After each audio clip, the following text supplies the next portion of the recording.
저희가 뭐 시장을 끌어올려줄 만한 특별한 이벤트가 당분간 없다라는 말씀을 드렸습니다만 그렇다고 하더라도 다음 주에 그러면 일정들 주목하지 않아도 되느냐? 그건 아닙니다. 자, 그래서 마지막 문제는 다음 주 일정에 대한 문제를 준비를 해봤는데요. 어떤 일정들 기다리고 있는지 지금 만나보시죠. 네, 이렇게 두 분의 답변 잘 들어봤고요. 이제 마지막 문제 만나보겠습니다. 3번 문제지 만나볼게요. 네, 가장 주목해야 할 다음 주 일정 고르시오 하고 6가지 주 일정 자리했습니다. 하나씩 살펴보도록 할게요. 먼저 MSCI 지수 리밸런싱입니다. 다음 주 MSCI 지수 리밸런싱을 앞두고 있습니다. 25일 화요일에 실제 지수의 편출입이 이뤄지게 되는데요. 투자자들의 이목이 집중되는 이벤트입니다. 그리고 수요일에는 미국 9월 PPI 발표와 3분기 GDP 발표가 기다리고 있습니다. 원래는 지난달에 발표됐어야 했던 지표였는데 셧다운으로 인해서 미뤄졌죠. 관건은 2분기만큼 성장률이 뜨거울 것인지 지켜봐야겠습니다. 그리고 3번입니다. 미 연방준비제도가 12월 FOMC를 2주 앞두고 베이지북을 공개합니다. 현재 셧다운으로 인해서 경제 지표가 충분하지 않은 상황이었는데요. 어떤 내용이 발표될지 유심히 지켜봐야겠고요. 시장의 금리 인하 기대감도 영향을 받을 것으로 보입니다. 그리고 목요일에는 한국은행의 금융통화위원회가 열립니다. 올해 마지막 금통위인데요. 이곳에서 기준금리가 어떻게 결정이 될지 그리고 이창용 총재의 기자간담회에서는 어떤 발언이 나올지 앞으로 통화 정책 방향 유심히 살펴야겠습니다.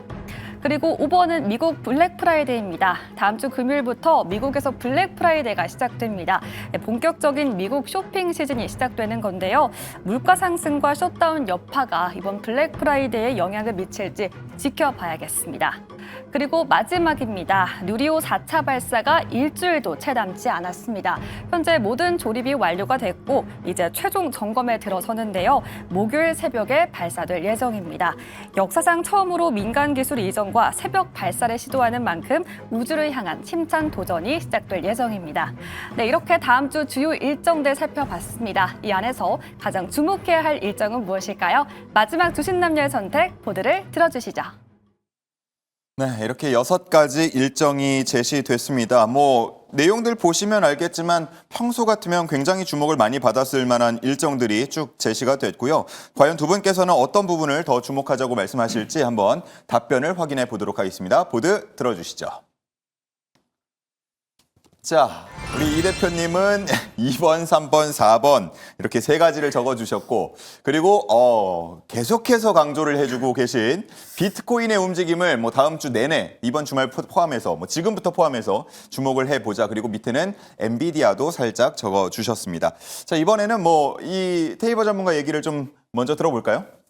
일단은 지금 시장이 제일 무서워하는 게 뭐냐 그러면은 우리가 2021년도에 시장에서 이렇게 느꼈던 부분을 다시 한번 복귀해 보면은 그 당시에는 유동성이 너무 많이 풀렸다. 재료금리와 함께 금리 인상을 빨리 해야 된다. 그리고는 금리 인상을 하게 되면은 시장에 큰 조정이 올 것이다. 그러고는 이게 실제로도 빠른 금리 인상과 함께 경기 침체로 들어가는 모습을 보였습니다. 그때 우리가 동반되었던 게 QT라고 하는 부분이 동반됐기 때문에 시장에서는 많이 부담스러워하는 모습 그리고 실적 감소에 대한 우려가 시장을 짓눌렀다라고 볼 수 있는 대목인데 지금 시점으로 이걸 놓고 생각을 해보시면은 지금 시점에서 연준이 매파적이다. 그러면은 금리 인상을 이야기합니까? 그게 아닙니다. 금리 인하를 하긴 하는데 좀 신중하게 하자.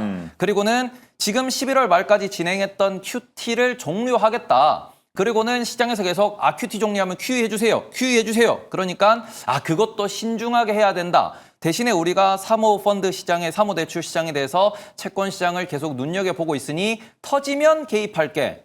근데 그게 터지면은 시장의 변동성이 커질 것 같아라고 하는 게 최근의 연준의 경고라고 볼 수 있는 대목입니다. 그러니까 이게 금리 인상을 하겠다. 인플레가 너무 심해가지고 우리는 금리 인하를 절대 못합니다. 이렇게 얘기하는 게 아니고요. 어제 같은 경우에도 모건 스탠리에서 보고서가 나왔습니다. 12월에는 금리 인하를 못할 수도 있을 것 같다. 아니다. 못한다라고 본다. 대신에 2016년도에 3회 인하를 할 것 같아서 그 부분에서 내년도에는 1월과 4월 그리고 6월 상반기에 3번의 금리 인하가 진행될 것으로 예상한다라는 그런 보고서를 냈습니다.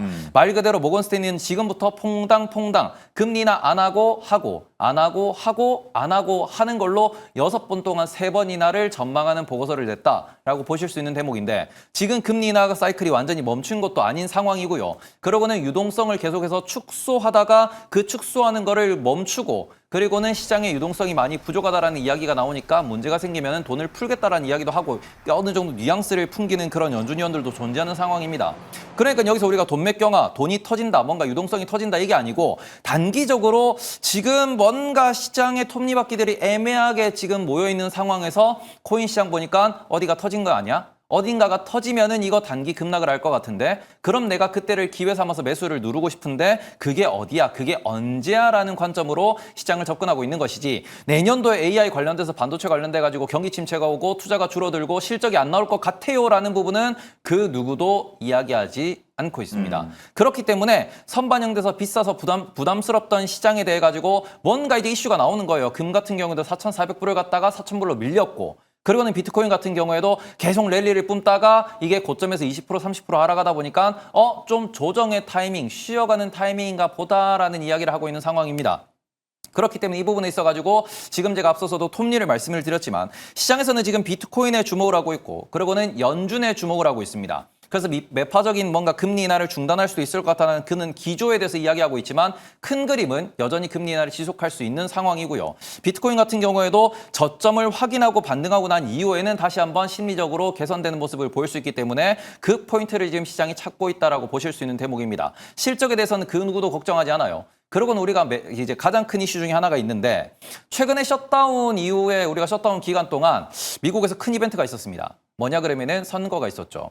선거에서 민주당이 아주 압승을 거두는 모습을 보였고요. 그 부분에 있어가지고 실제 세부적인 선거 데이터를 놓고 보더라도 현재 트럼프 이기 정책에 대한 인플레이션과 경제에 대한 불만으로 인해서 많은 이게 트럼프의 지지자들 실제로 대통령 선거에서 트럼프를 찍었던 분들이 민주당으로 돌아섰더라라는 그런 설문조사가 나오고 있습니다. 그렇기 때문에 지금 트럼프 같은 경우에도 어제 시장이 그렇게 급락하는 과정에서도 계속해서 이야기하는 거는 민주당을 공격하는 발언을 많이 하고 있는 중이고요. 말 그대로 워싱턴 공화당의 지도부 자체가 내년도 중간선거에 있어가지고 이러다가 중간선거가 큰 게 어찌 보면 공화당이 크게 자리를 잃을 수도 있겠다라는 부분에 대한 우려를 실제로 표명하고 있다 보니까 그런 부분에 트럼프의 리더십에 대해서도 이야기가 계속해서 나오고 있는 부분입니다. 그렇기 때문에 결국 내년도 공화당 기준에서 트럼프 기준에서 중간선거를 승리하기 위해서는 유동성을 풀든 계속해서 지금 언급하고 있는 핵심적인 부분은 관세가 들어온 것을 보조금으로 뿌리겠다라고 이야기를 하고 있죠.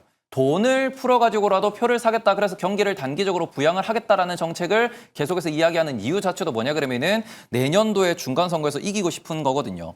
그러면은 그것까지 다 놓고 보시면은 지금 현 상황에서 내년도를 놓고 생각을 해봅시다. 여기서 뭔가 터지면은 연준이 등장해서 시장을 부양시켜 줄 것이고 여기서 터지지 않고 어영부영 저가 매수가 들어오면은 내년도에 트럼프가 돈을 풀 거다라는 기대감으로 경기가 부양되겠네? 그러면은 매수를 해도 되겠네라는 이야기가 나올 겁니다. 말 그대로 우리가 숫자가 줄어들 것이다, 유동성이 줄어들 것이다, 금리가 올라갈 것이다라는 그런 긴축적이고 공포적인 시스템적인 매도를 해야 되는 상황이 왔냐 그러면은 그거는 아닌 상황이기 때문에 지금의 현재 흔들림은 우리가 크게 본다라고 했을 때 급락의 폭이 매우 크다라고 본다 그러면은 이게 주무세요? 주무시면 안 돼요.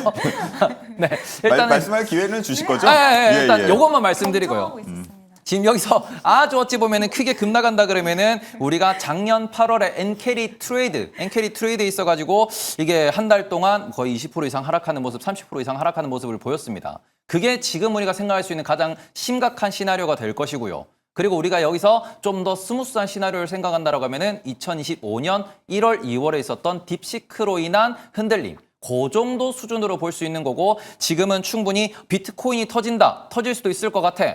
딥시크로 인해서 미국 AI 기업들의 실적이 터질 것 같아. 터질 수도 있을 것 같아. 비슷한 관점이라고 생각을 합니다. 여기서 추가적으로 한두 단계 더 떨어지고 반등할 것인가 아니면 여기서 반등할 것인가에 대해서 관찰하시면서 모아두셨던 현금 슬금슬금 쓰시면서 대응하셨으면 좋겠다. 그리고 거기에 가장 중요한 거는 일단은 비트코인과 엔비디아가 반등하면서 심리가 돌아서야 매수세가 유입될 수 있다는 점을 기억하셨으면 좋겠습니다. 네, 좋습니다. 제가 이 대표님 얘기 듣고 마지막에 한 30초 시간 더 드릴 테니까 마지막에 8시 다가섰을 때에 이제 비트코인과 엔비디아 그리고 우리 애프터 시장 움직임 중에 주목할 만한 부분이 있으면은 한번 정리를 해주시면 좋을 것 같아요. 자, 이 대표님은 2번, 3번, 4번을 써주셨고 미국의 경제 지표들, 연준의 베이지북 그리고 한국은행 금통위 요 세 부분입니다. 결국은 지금 미국 경제가 어떻느냐 그리고 금리가 어떻게 움직일 것이냐 이 부분에 좀 초점이 맞춰지는 것 같아요. 네, 일단은 결국에는 데이터가 지금 굉장히 좀 부재한 상황이라서 연준 인사 말에 왔다 갔다 하고 있는데 결국 뭐 PPI가 공개가 되고 결국 관세 영향이 어떻게 됐을까 이런 부분들이 계속해서 좀 지표에 대한 체크는 필요하지 않을까라는 생각이 들어서 일단 2, 3번을 한번 결정을 해봤고요.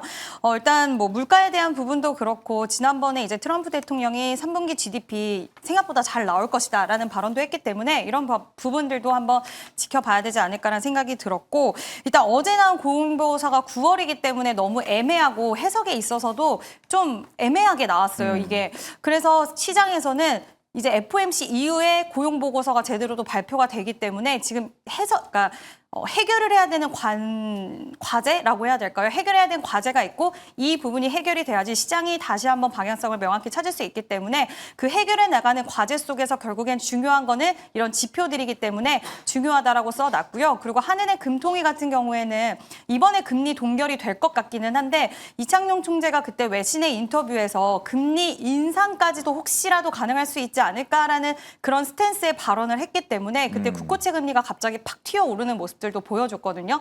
그래서 이런 부분들이 결국에는 금리 동결로 간다 하더라도 어떤 발언을 얘기를 하는지 이 부분이 좀 중요하지 않을까. 지금 시장에서는 외국인들 입장에서는 금리 인상으로 가지는 않겠지만 그 발언들을 통해서 우리나라 경로 자체가 아예 어떻게 보면 역방향을 갈 수 있는 부분이기 때문에 이 부분이 진행이 된다면 외국인의 작은 그 자산 시장에 대한 이탈은 더 심화가 될 수 있고 시장에서는 예전보다는 이 금통위에 대한 결정이 좀 중요할 것 같고 그 금통위에 대한 결정보다도 어떤 발언이 나와서 그 금리 경로에 대해서 다시 한번 재확인시켜주는 게 중요하지 않을까라는 생각이 들어서 뭐 2, 3, 4번을 한번 골라봤습니다. 네, 좋습니다. 자, 테이버 전문가님 마지막 시장 저희 정리해 주시면서 마무리 한번 해볼까요? 일단은 요 화면 좀 연결을 해주시면요. 현재 비트코인 분봉 먼저 확인해 보시면은 비트코인이 대량 투매가 나오고 그 이후에 일단은 뭐 반발 매수, 알고리즘 매수가 들어오는 모습을 보인 이후에 추가적으로 이게 8만 1,000불 수준까지 8만 2,000불을 깨고 내려가는 그런 흐름까지 나왔습니다.